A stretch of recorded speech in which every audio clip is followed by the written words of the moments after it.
Não conseguimos impedir o Holocausto. Não conseguimos impedir o genocídio em Ruanda.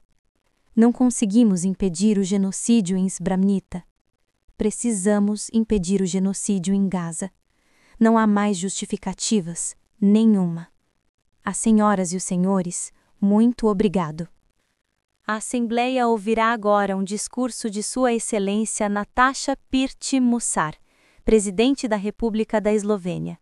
Solicito que o protocolo acompanhe Sua Excelência e convida-a a se dirigir à Assembleia. Senhora Presidente, aceite meus mais calorosos parabéns por sua eleição neste histórico 80º aniversário das Nações Unidas. Sua escolha ressalta a importância fundamental da participação das mulheres nos processos de decisão. Senhoras e senhores, excelências, em 1945, o fim da Segunda Guerra Mundial foi celebrado com esperança de um novo período de paz e cooperação, simbolizado pela criação das Nações Unidas. No entanto, essas esperanças foram rapidamente ofuscadas pelo início da Guerra Fria. Quando ela terminou, em 1991, acreditamos mais uma vez que isso poderia abrir caminho para a realização da visão de paz, segurança e colaboração duradouras, conforme estabelecido na Carta da ONU. Infelizmente, essa expectativa não se concretizou. Na verdade, a situação se agravou. E aqui está o motivo. Primeiro, o Conselho de Segurança, concebido como o principal pilar da segurança coletiva, não tem atendido às expectativas do mundo, se é que algum dia o fez. Os 5 membros permanentes deveriam servir de exemplo para o restante da comunidade internacional, atuando em prol da paz. Alguns, no entanto, priorizam seus próprios interesses. Em segundo lugar, o progresso em direção aos objetivos de desenvolvimento sustentável está vacilando. Com os cortes na assistência ao desenvolvimento, milhões de pessoas em situação de maior vulnerabilidade estão cada vez mais afastadas do acesso até mesmo aos serviços mais básicos. Em terceiro lugar, o direito internacional parece estar à beira da irrelevância. A independência dos juízes internacionais eleitos, a integridade das instituições de direitos humanos, a segurança pessoal dos defensores desses direitos e a autoridade desta organização estão sob ameaça. Em quarto lugar, a Convenção sobre Genocídio corre risco de se tornar apenas um documento histórico. Alguns estados desafiaram o Tribunal Penal Internacional em seu maior teste até hoje. Procuradores, cujo único dever é buscar a justiça, e juízes, cuja responsabilidade é fazer cumprir a lei e o direito internacional, agora enfrentam sanções e intimidações. É como se alguns estados que aplicaram essas sanções estivessem mais interessados em proteger supostos autores de atrocidades do que em confrontar a verdade e contribuir para a justiça. Em quinto lugar, o parecer histórico do Tribunal Internacional de Justiça, que afirma que o direito internacional obriga os estados a evitar danos ao clima, já aparece desatualizado. E, por fim, diversos estados estão se retirando do Acordo de Paris sobre o Clima, do Tratado de Ottawa, de agências da ONU ou simplesmente reduzindo seus financiamentos. Cada uma dessas ações enfraquece o apoio ao multilateralismo, um sistema criado não para beneficiar apenas os mais poderosos, mas para servir a todos nós. Senhora Presidente, como vamos explicar essas tendências aos nossos eleitores, ao nosso povo e, sobretudo, aos nossos filhos? Devemos dizer a eles que este é o novo normal? Isso realmente poderia ser considerado correto? Que aqueles que agem de forma equivocada possam tomar o que desejam, que os mais poderosos possam se apropriar do que quiserem apenas porque têm capacidade para isso, que possam matar sem sofrer consequências apenas porque têm o poder, que possam poluir, iniciar guerras e violar o direito internacional apenas por estarem em posição de fazê-lo. Estamos preparados para olhar nos olhos de nossos filhos e dizer: este é o mundo que vocês herdarão, e não há nada que possamos fazer a respeito? Com a adoção do Pacto para o Futuro no ano passado, estabelecemos um caminho em direção a uma ONU mais forte e voltada para os desafios do futuro.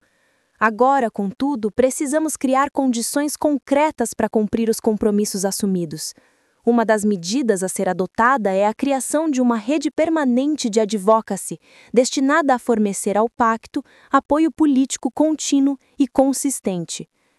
Para isso, proponho a criação de um Fórum Global para o Futuro, um movimento inclusivo de Estados comprometidos com o multilateralismo, com o respeito mútuo e com a promoção de nossa visão compartilhada.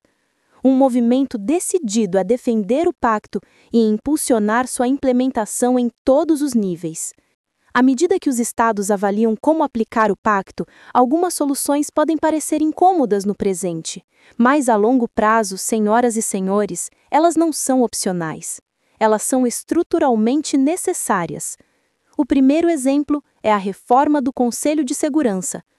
Todos reconhecemos que ele é o principal órgão responsável pela manutenção da paz e da segurança internacionais. Mas o que ele não deve ser, nem jamais será, é uma entidade que se coloca acima do direito internacional para favorecer os interesses de alguns em detrimento de outros. As normas de Jus Cogens precisam ser preservadas como um princípio fundamental. Se as proibições contra genocídio e crimes contra a humanidade forem interpretadas como aplicação das normas de Jus Cogens, algum membro permanente poderia reivindicar um direito legítimo de veto nessas situações? Os Estados-membros têm tentado lidar com essa questão por meio de diversas propostas de reforma, mas os avanços têm sido mínimos. Por isso, é necessário ousar mais. Agora, nós, a Assembleia Geral, devemos dar um passo firme e solicitar um parecer consultivo da Corte Internacional de Justiça sobre essa questão. Em segundo lugar, é preciso enfrentar a disparidade entre nossas palavras e ações no que diz respeito à igualdade de gênero. Houve avanços, mas ainda de forma muito limitada. Nos últimos 80 anos, apenas 13% dos líderes em organizações multilaterais foram mulheres. Nenhuma mulher jamais ocupou o cargo de secretária-geral das Nações Unidas. E isso, senhoras e senhores, precisa mudar. Portanto, excelências, senhoras e senhores, façamos história. Hoje, na 80ª sessão da Assembleia Geral, a presidência é exercida apenas pela quinta mulher a ocupar essa função. Ao final desta sessão, ela seria sucedida por uma secretária-geral eleita, uma prova concreta para 4 bilhões de mulheres de que até mesmo os desafios mais complexos estão ao alcance delas. Mas a simples representação de gênero não é suficiente. O que precisamos alcançar é a verdadeira equidade de gênero, pois ela beneficia não apenas mulheres e meninas, mas sociedades inteiras. A verdadeira equidade requer uma transformação sistêmica e, portanto, o empoderamento das mulheres deve permanecer no centro de nossa agenda global. As organizações internacionais precisam incorporar uma perspectiva de gênero em todas as áreas de suas políticas. E isso deve refletir a participação efetiva das próprias mulheres e meninas. Eleger uma secretária-geral seria um marco histórico, mas deve ser apenas o início de uma transformação muito mais profunda. Senhora Presidente, o Pacto para o Futuro define claramente as ações necessárias para melhorar nosso mundo. Mencionei apenas 2 dos muitos desafios que precisamos enfrentar com determinação. No entanto, só teremos sucesso como comunidade se reconhecermos que não há futuro para a humanidade sem uma mudança fundamental. O mandato do Fórum Global para o Futuro seria justamente impulsionar essa transformação. Por isso, ele precisa ser inclusivo. Não deve se limitar a uma coalizão de países. Deve inspirar centenas de milhões de pessoas. Quando se trata da dignidade humana, o grupo de indivíduos comprometidos com a causa é vasto, diverso e não conhece fronteiras. A dignidade humana é indivisível. Devemos lutar por ela, independentemente da magnitude dos obstáculos. E eles são muitos, sabemos disso. Pensemos na fome. Repetidamente a humanidade se mobilizou por todos os continentes para enfrentar esse flagelo, sem obter sucesso. Pior ainda, a fome atualmente está sendo transformada em arma, usada como instrumento de guerra. Recebemos relatos diários sobre mulheres e crianças passando fome porque são identificadas como alvos legítimos, como inimigas. Quão cruel, quão desumana isso, senhoras e senhores. Não podemos permitir que continue acontecendo. Há 40 anos, músicos se levantaram contra a fome. Em vez de armas, usaram a música como forma de intervenção. O mundo os ouviu, mas suas vozes não foram suficientes e a fome não foi erradicada. Hoje sabemos que podemos agir em uma escala antes inimaginável. Não apenas contra a fome, mas contra todos os atos de violência contra seres humanos e todos os temores que afligem as pessoas. É verdade que ciência, tecnologia e conectividade global são frequentemente distorcidas por líderes cínicos e regimes belicistas, mas também podem ser utilizadas para o bem comum. Artistas, influenciadores e visionários com públicos de milhões podem unir forças a governos de nações com ideias semelhantes. Juntos, suas vozes em defesa da humanidade podem se tornar irresistíveis. Juntos, podemos exigir ações concretas de todos os governos, líderes mundiais e comunitários, conforme previsto no Pacto para o Futuro, e responsabilizar aqueles que atentam contra a dignidade humana até sua essência, por meio de guerras de agressão, políticas genocidas e crimes contra a humanidade. Se nos unirmos e fizermos nossa voz ser ouvida, ninguém poderá nos ignorar, nem mesmo os governos e políticos mais arrogantes. Evidentemente, tais iniciativas não surgem espontaneamente. Elas demandam liderança. Liderança forte, inclusiva e destemida. Nós, líderes de hoje, somos apenas guardiões temporários do poder. Alguns de nós podem não estar presentes após as próximas eleições, mas é exatamente por isso que precisamos agir agora. Nossa responsabilidade e destino serão avaliados pela forma como tratamos nosso planeta e seus habitantes hoje. Simplesmente não podemos nos permitir o silêncio, a ignorância ou a passividade. Não enquanto tivermos poder e a força da palavra. Hesitar não é uma opção. Senhora Presidente, para a maioria de nós, membros da ONU, não é a força que garante a justiça. É justamente o contrário. Não devemos permitir que os poucos poderosos nos ignorem. Não podemos nos render a um mundo em que apenas o poder prevalece.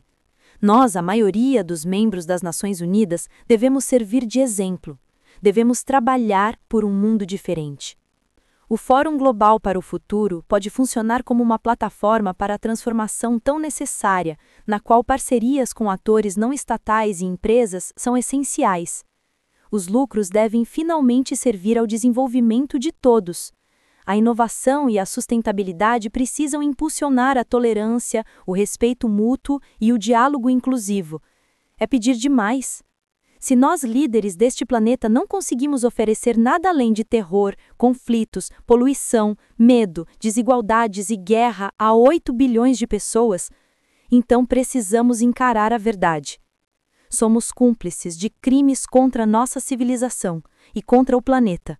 E não apenas nós, chefes de Estado, mas também líderes de instituições internacionais, CEOs e todos os indivíduos com poder de fazer a diferença compartilham dessa responsabilidade.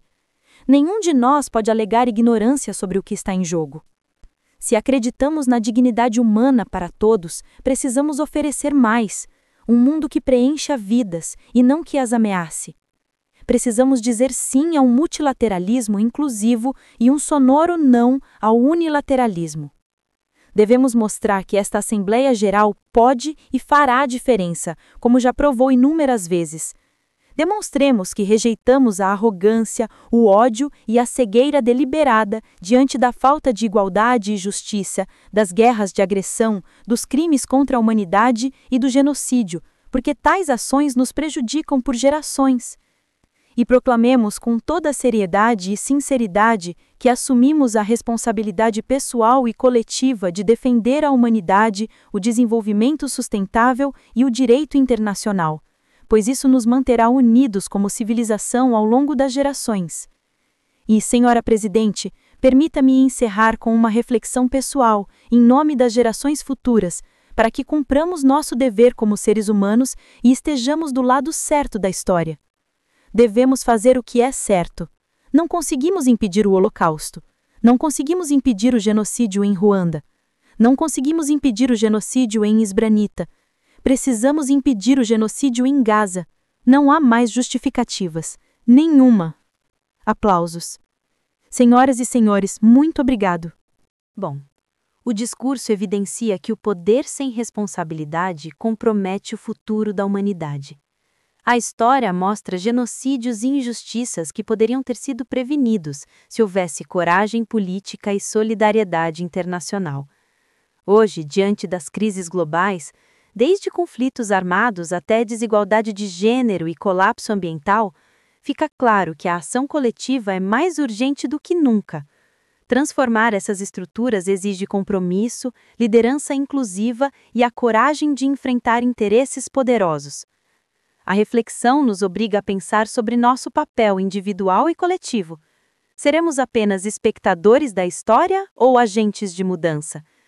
Cada decisão e cada voz contam, e o tempo para agir é agora. A maior lição disso tudo é que a passividade diante de injustiças tem consequências profundas e duradouras. Genocídios, desigualdades e destruição ambiental não são apenas estatísticas, são alertas sobre o custo da omissão. Para construir um mundo mais justo, é necessário unir forças, respeitar o direito internacional, empoderar mulheres e jovens e responsabilizar líderes e instituições que violam a dignidade humana. O multilateralismo não é opcional, é essencial para a sobrevivência da civilização. Cada indivíduo, cada governo e cada organização tem responsabilidade em proteger vidas, promover igualdade e garantir um futuro sustentável. O poder deve ser usado para servir a humanidade, não para dominá-la. Agora me diz, se você estivesse na posição de decisão dentro da ONU, qual medida tomaria primeiro para prevenir genocídios e crises humanitárias? Você acredita que a criação do Fórum Global para o Futuro pode realmente transformar o sistema internacional ou é apenas um discurso simbólico? Escreve aqui nos comentários, eu quero muito saber. E não esquece, deixa também o seu comentário com uma classificação de 1 a 10 para mostrar o quanto você gostou, porque assim eu consigo trazer mais vídeos que sejam interessantes para você. Se você se importa com justiça, direitos humanos e o futuro da humanidade, curta o vídeo e se inscreva no canal para acompanhar mais conteúdos sobre liderança, política e transformação global.